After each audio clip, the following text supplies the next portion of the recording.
বলছেন আমাদের পূর্বপুরুষরা যখন ইসলাম গ্রহণ করেছে তারা বহু আগে এখানে এসেছিল, যেমন মোহাম্মদ বিন খিলজি তিনি তুর্কি ছিলেন, তিনি মাত্র 18 জন মুজাহিদ নিয়ে এই দেশে এসেছিলেন এবং এই দেশের মানুষেরা তাদের সাথে একতাবদ্ধ হয়েছিল, তাদের ধর্ম গ্রহণ করেছিল। পরবর্তীতে যখন হচ্ছে দাউলা উসমানিয়া অটোমান এম্পায়ার যখন হচ্ছে যে আপনার বিপর্যয়ের মুখে পড়েছিল, তখন এই অঞ্চলের লোকেরা এখান থেকে আর্থিক সাহায্য পাঠিয়েছিল।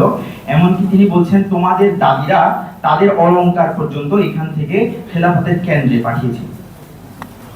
إخواننا الكرام، متى كانت الأزمة كبيرة يكون ظهور كبار العلماء مناسبا بالأزمة.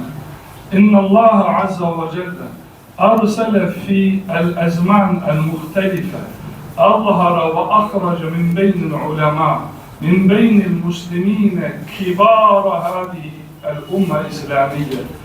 نحن من الشرق إلى الغرب في أزمة إيمانية فكرية. كيف نخرج من هذه الأزمة؟ كيف نتخلص منها؟ যখনই বড় থেকে বড় কোনো ট্র্যাজেডি উম্মার সম্মুখীন হয়, তখন হচ্ছে যে আলেমদের মধ্য থেকে এটার সমাধান বের হয় এবং বড় বড় আলেমরা এটার সমাধান নিয়ে হাজির হন। তিনি বলছেন এখন আমরা পুরো সমগ্র মুসলিম উম্মাহ একদম পাশ্চাত্য থেকে প্রাচ্য সব জায়গায় একটা বিশাল বড় ট্র্যাজেডির সম্মুখীন। তো আমরা এই ট্র্যাজেডি থেকে কিভাবে বের হব? إن جميع الأنبياء دعوا الناس، دعوا المخاطبين إلى أن يعبدوا الله عز وجل وحده. إن نؤمن بالله عز وجل كما آمن الأنبياء، الله عز وجل ينقذنا ويخلصنا من هذه الأزمة. كيف نؤمن بالله؟ نؤمن بالله عز وجل كما آمن سيدنا إبراهيم عليه السلام، وهم هددوه وهم ألقوه بالنار. قال سيدنا إبراهيم عليه السلام في إلقائهم بالنار: أف لكم ولما تعبدون من دون الله.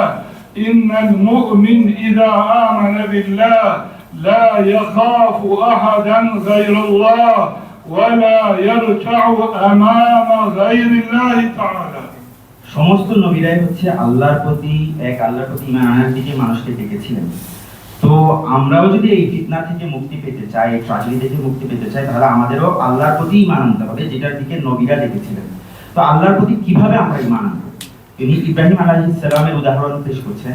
ইব্রাহিম আলাইহিস সালামকে যখন কাফেররা নমরুদ অগ্নিকাণ্ডে ফেলছিল, তখন উনি বলেছিলেন যে উফিল লাকুম ওয়া লিমা তা'বুদুনা মিন দুনিল্লাহ, যে তোমাদের জন্য এবং তোমরা যে সমস্ত আল্লাহর পরিবর্তে যে সমস্ত কিছু ইবাদত করো সব কিছুর জন্য আফসোস। মানে তিনি ওই সময়ও বিচলিত হন নাই। তাহলে এরকমই অগ্নি আগুনের সম্মুখীন হওয়ার সময়ও যেন আমাদের ঈমান বিচলিত না হয়।